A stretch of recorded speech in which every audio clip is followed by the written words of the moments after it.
No spilling tea. Okay. No No spelling No spelling cheese. tea. No, leave that for the page. Oh, yeah. We can Hola, mi gente. We're back again on another episode of Raices NYC. And on this very special episode, we have. Violet Guerrero Ponce. That was my. She took that from me. Okay, Violet. So tell us a little bit about yourself. Tell the people here who are watching. I'm a photographer and visual artist, sometimes model. I do a lot of things. Okay. What's your favorite? What's your favorite thing to do? Photography is something that's followed me my whole life. I was born and raised in Vegas. Wow. Okay. And then I moved here to New York when I was 22. Growing up in Vegas was interesting, and I never really liked it. I was always like kind of in a rush to grow up. Really? How come? Well, my parents were divorced. So once my mom remarried, I didn't get along well with my stepdad. So I kind of like rebelled, and I was like, oh, I just want to move to New York and be a photographer out there. I kind of always knew what I wanted to be. I like knew early on college wasn't really gonna be an option for me because my family like didn't really have the funds to pay for it. So I had to find out a way to go myself. So I enlisted in the military. Oh, okay. Yeah. All right. So I joined the Navy at 18 and I left right after high school. How long? Yeah. How long was it? Like I was there for 4 years. 4 years. Oh, you signed a 4-year contract. Yeah. I was stationed in Hawaii. okay. Oh, Nice. wow. Yeah. Yeah, I got lucky. Yeah. Oh, you I don't get to got pick? lucky. They just No. Okay. They just pick for you. And All you're right. stuck wherever you want to go. How was it though? Like, what do you think you learned and experienced from there? It taught me how to be independent, be disciplined, create a routine for myself. Like, I didn't like it because it was very to the book. Like everybody had to look the same, you had to dress the same, and I've always been a fashion girl. Like I always like to dress up my own way. But anything to like get out of Vegas. I was just happy to leave home. Okay. And especially being in Hawaii, I liked living there. I got to like explore nature, go on hikes every weekend. Wow. And my work at first would focus on nature and going on hikes. All right. So you did your 4 years. You did all of that. Also, thank you for your service too. Things like that. It's not easy. My brother's in the military also, so I respect everyone who does it, who's in it, and who's. So you finished 4 years. Right from there, you just decided, okay, now I'm gonna go to New York. So or you ended up going back to Vegas? No, the last year I was in the military. I went on a 9-month deployment, and a deployment in the Navy is going out to sea in the ocean, in the middle of the ocean. Oh, wow. And so like I had already wanted to go to New York, and like the military sets you up to go to college right after. Okay. So I saved up all my money because you're not spending money. You're in the middle of the ocean. I saved up for those whole 9 months to move here. And then right after that, I flew out to New York and I didn't know anyone here. Oh my goodness. Yeah, not one person. And I went on a Facebook group and I made a post like, oh, I'm looking for somewhere to live or somewhere to stay while I find somewhere to live. And then I found an apartment where 5 roommates were looking for one person in Chinatown, so I moved in. Damn. How was that experience? Like 5 roommates. That's wild. It was crazy. Also, like I never experienced winter like there is here. Oh yeah, winter here be winter. And I moved in the middle of the winter. Oh no. I was struggling. And then in that apartment, we had a mouse problem. And I had never seen a mouse in my life either. Oh, wait, what? Never? No. Damn. They don't got trenches over there like us. What? Yo, you went hiking, you see no mouse? No. What? And that's like my worst fear. At least it was a mouse. At least it wasn't a rat. Because I mean, technically, even rats. Yeah, I can't. That's crazy. People have roach problems. Now that's mice problem. That's crazy. That's scary, bro. We're in spooky season. We're on spooky season. Can you imagine a mouse crawling on terrible roach? No. Yeah. I can't. You stop it right now. No, but you had mentioned earlier that you knew right away that you wanted to be a photographer. Did you experience anything when you were young, like say a class or anything like that, that made you want to decide that? So growing up, my dad, he was always taking pictures of us. And he was very much into like lowrider culture out there. Okay. So we would go out to the car shows and he'd have his camera and he'd take pictures of the cars and stuff. And so when my parents got separated, he sent me a camera, and that's kind of where I picked up photography. Yeah. Well, do you know the first camera that you got? It was a Canon Rebel. Oh, for the ones that know. Those little Canon cameras. Cool. Yeah, I don't know. That's what I'm saying. Those who know. No, that's really amazing. And so, you also mentioned low riding. Obviously, you came here to New York and you didn't know where the culture was at. I can imagine, right? You didn't know anyone. Yeah. So little by little, I'm pretty sure you started finding your community, your people. How was that like maybe the first couple of years just here? Yeah, so the first couple years was a bit isolating. I've lived in Manhattan like a long time, and I found it hard to even find like a good Mexican restaurant to eat at. Yeah, because you said you were around Canal. Yeah, I was like in Chinatown. Yeah, you were living in Chinatown. Even to like find chiles to cook, like in the grocery store, nothing. That's, yeah, over there now. You go to Canal to get like fish or like shrimp and stuff like that. And She got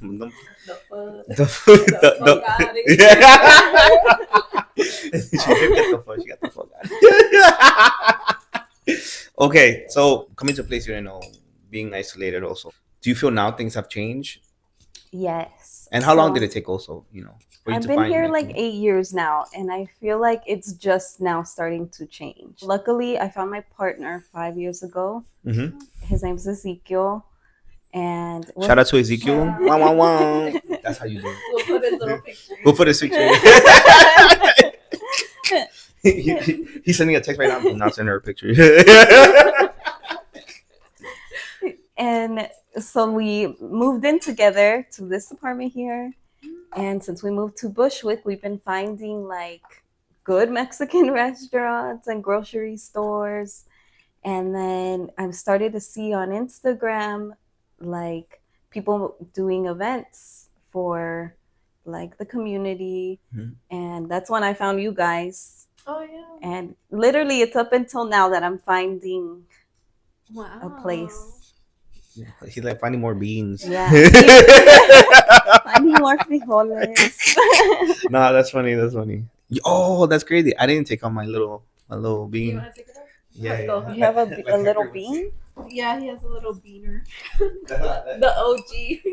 Con tiempo? No. Yeah. You have little con tiempo? Yeah. Oh, why didn't you take it out? I forgot. Wow. You want to hold it? Yeah, you want to hold it? Yes. So cute. That's had it recently. See, this little lowrider guy, every time I would see him, he reminded me of my dad. Because my dad looks like him. No way. You notice? That's his little bean. Yeah, this is my pinto bean. Pinto bean. Are you good now? Yeah. You good? I feel like I'm comfortable. You good, Diva? Now you started, social media. You started seeing more people, all of that. More events, and it's not till this year. Even like in my workspace. This will be for the Patreon. We'll do a little Patreon section right now. In the fashion world and the industry, you don't see a lot of Mexican people highlighted like that. So yeah, it wasn't until Willy Chavarria started to come up. Mm-hmm. And I would see him every year on the fashion calendar, and I'd be like, I really want to shoot his show. And finally, last year, I was able to shoot the first Willy Chavarria show and shoot backstage. Congratulations. Okay, so how was that experience like? It was super meaningful. Like, I cried the first show that I got to shoot. Yaritza y su Oh, sí, esencia. estilo único. They performed. So when they performed, like, I got super emotional, goosebumps, and yeah, it's been great. After that show, me and we pulled up to one of Willy's events, and You know, Julio has been a fan of him. I'm gonna be honest. Willy Chavarria was actually one of the ones who inspired me into going into fashion and finally seeing someone of Mexican ethnicity. I wrote a whole paper about him too, on my first semester in City Tech. And I was reading about his Jutsu collection 2023, if I'm correct.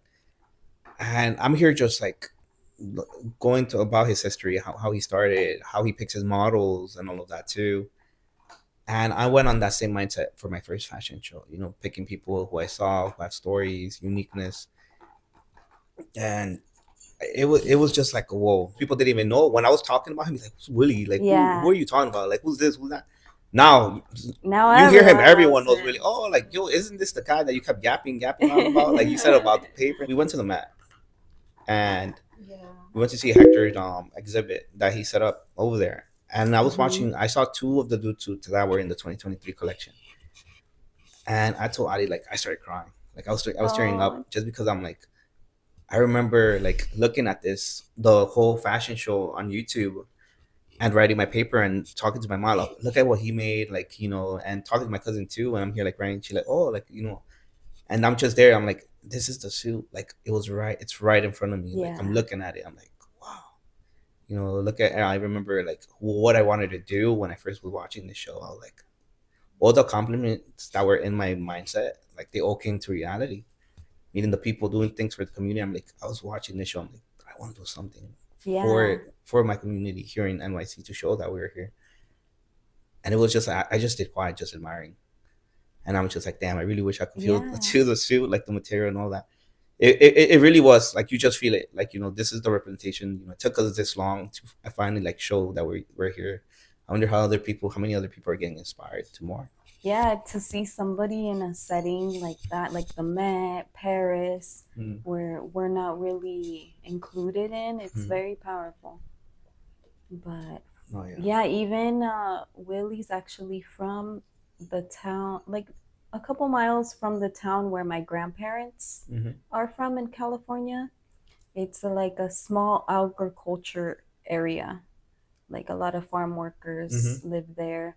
So that's what really drew me more to his work, is to see someone from that area be that big and make it in fashion. It's like, it makes me feel like I can do it too, No, yeah. Yeah, and that's kind of like why we kind of do these interviews too. So it's that, other people can see that, someone made it or someone tried and did it. So if it's like the kids watching can be like, oh well, she's a photographer, she went to Paris, she did this and that, and they can try it or like go in your footsteps as well. Yeah, and I'm a little like soft spoken. I don't really like to tell my story, and like when you guys approached me about being on the podcast, I like hesitated a little, but I thought about it. I'm like, no, when I was younger, I would have never thought it was possible to do the things that I'm doing now. So I think it's important to tell your story, because someone could be thinking, oh, I could never make it, and then hear about you and they'll be inspired to do things too. Overall, it's just funny because, like I told you guys, I was in a rush to grow up and like escape my home and my roots.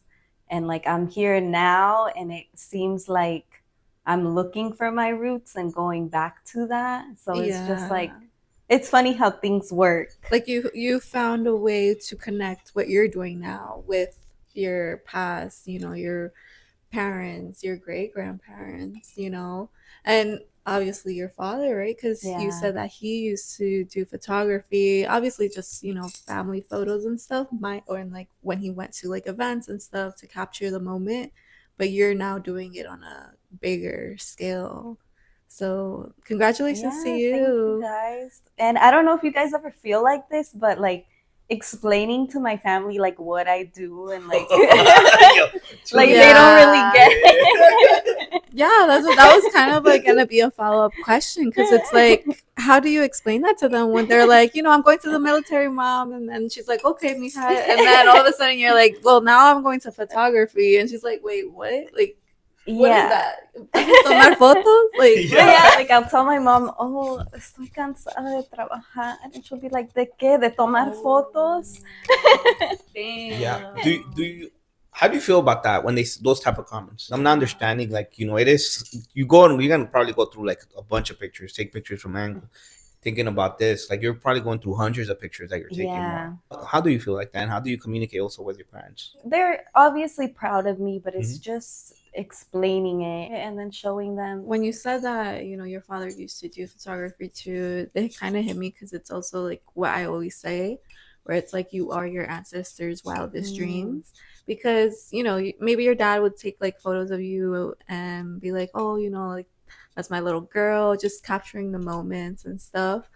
But he might have at one point, we don't really know, or you might confirm that he wanted to be a photographer at some point, where he's like, oh, I could see my stuff like in magazines or something, right? And maybe that was impossible for them, but now we're living for them in a way. Exactly. Is that kind of true in your situation with your great grandparents or family lineage? Yeah, because I guess when they immigrated here from Mexico, the main thing they were focused on was survival. And like you don't see anything outside of that. Like you don't really even think of work as being something enjoyable. Yeah. Wow. Yeah. Yeah. So to get to enjoy my job is such a privilege in itself. And I think that's what they care about the most, is that I'm doing what I want to do. And they've seen that I hustled to get here, and I was able to actually fix my mom's papers through my service. So everything happened the way it should have. No, yeah. You worked all of that hard for sure. Congrats again on all of that. Also, you have any other projects you would want to do too into photography besides your own job too? Outside of work, I do really want to release the book of all the photos that I've taken since childhood. Yeah. Okay. Yeah, and then continue working with creatives such as you guys. Yeah. And continue to bring my roots into my work and highlight individuals that aren't really seen. Work with communities. Since I've been working in fashion for 5 years now, I've been exploring fabric and printing on fabric. Yeah. So I want to continue doing that. Kind of like intertwine fashion and photography. Okay, fashion and photography. Yeah. Look at that. She's like, I have so much. Like, yeah, there's a lot. I want to do this and then I want to do that. But that's beautiful too, because you just by saying that, your eyes were just like, and then that. Like you were just imagining everything. You were just getting into like, whoa, and then now I want to do this. And also continue my studies. So recently I got accepted to Parsons for my master's. Oh wow! Okay, for congratulations. Fashion business, actually. Yeah. Wow. But I'm kind of in a place where I don't know if education is worth it as much. Okay. I mean, yeah, because it's also like you have so much experience. I'm pretty sure now you have more connections. You're meeting new people. So it's like education to a certain degree can get you so far, but you've already done so much of the groundwork that it's also kind of debatable whether it's even worth it. All the money to go into Parsons too. Exactly. And like I would have to quit my job because I wouldn't be able to do both. So that's kind of where I'm at, is kind of deciding what I want to do with that. Maybe it's time for a new change. Yeah, because also like sad, like some truth is like people actually go for the masters to get a position where you're at right now too. Open the doors that you already opened. Like Adi was saying, like these doors were already, that's what people go to school for, to be able to open doors, to be able to learn these things. So you're I don't know how you feel. Like, you're like, damn, I'm gonna learn this, or they're gonna talk about, oh, you could do this, but you're like, I really actually did it. Yeah, exactly. She's gonna go in and she's gonna be the one teaching them. It's not like actually that's not true. That's not true. And I kind of feel like because we're not really seen in spaces like this, we work extra hard, like a lot more harder than others to prove ourselves. And I kind of feel like in doing that, that's how I got my experience. People like us, brown people like us, we have to work twice as hard to be seen, sometimes 3 times as hard. And so we already get used to that mindset. We already get used to, like, okay, le quiero que echar ganas más in order to make it, to where also it does become a routine, and where sometimes we just get used to it and it doesn't become like such a struggle all the time. Yeah, and now that it's been 8 years that I've been here, I'm starting to realize, like, I've spent a lot of time away from my family. Now I have to make that time worth it. Like, I have no option but to make it now, because I sacrificed all that time away from them. It has to be for something. Can I just ask, what part of Mexico are your family from? So my dad's side is from Durango, and my mom's side is from DF. Oh, nice. Okay. Cool. Yeah. Shout out to DF. Look, I was like, yeah, and that's another. So, like, in 2018 is when my mom finally fixed or got her green card after years of trying to apply for it. I waited until then to be able to go to Mexico. So since then, we've been going every year, and that's more of when my photography and my work started to, like, explore my heritage and my roots. You developed it more. You're like, also, I feel also because you're trying to capture the moment or what you were seeing for the first time, and capture the feelings as well, right, in that very moment. That's really beautiful for you to be like, you know what, like, I'll just wait until I can go with my mother, because I don't want to go alone. I want to experience this with her at the same time. What would you say has the best food? Mexico, Vegas, and New York, or LA? Yeah. Top three in order. I'm gonna say Las Vegas. It's underrated. Oh, then Mexico. I put Mexico in there too. Okay. Yeah, that's what I'm saying. Yeah. Of course, Mexico's gonna always have the best food. For the Patriot, No, yeah. So would it be Mexico's always gonna be number one. So underneath that, Vegas. Okay. We're underrated there because there's actually a big community of Mexican people there, and the food there is, you guys have to go. And then and then you would say New York in the bottom, and then LA. Okay. Then New York. I'm sorry. In terms of Mexican food, I believe that. She hasn't been to the hood. So. Nah, not even, bro. That's it. I believe that. Recently, it wasn't until literally this year that I got to go to Sunset Park and eat Mexican almost food. Spit on my drink, girl. Like, what? Yeah, this year? Yes. No way. That's crazy. Where you wait? I'm curious. Tacos El Bronco. Yeah, of course. Yeah, that's valid. I get it. Good choice. But the restaurant or the truck? The restaurant. Oh no. Oh, you haven't tasted the best yet. You gotta go truck. Restaurant is good, but you gotta go to the truck. Yeah, you want real fire taco? Go to truck. Everyone tell you the same thing, truck. Okay, I'll go to the truck. What? Nothing. All right.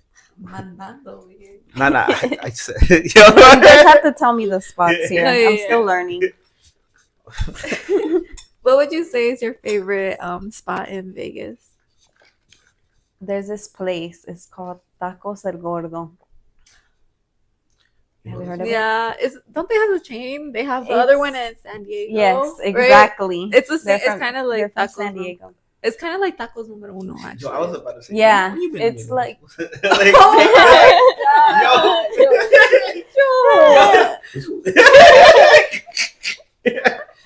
No, she knows. Yeah, because it does order your prepare food like in a certain way where you like go up to the counter? Yeah. It's literally just like tacos número uno. Yeah. But I would say Tacos El Gordo really do got it though. They got it a little bit better than. Oh, also there's this place, Roberto's. Okay. You say these names? No. Shout out to Roberto's. Anyone from Vegas? Don't know Roberto's. Okay. Shout out. All right, so now we're gonna enter our spooky, scary story time. Paranormal activity, La Llorona. You hear kids crying somewhere running. I have a good one. Ooh. All right. We gonna get tapped? A lot of ghosts follow her. So yeah. So say it. This is my only like experience like this. Was it in Mexico? No,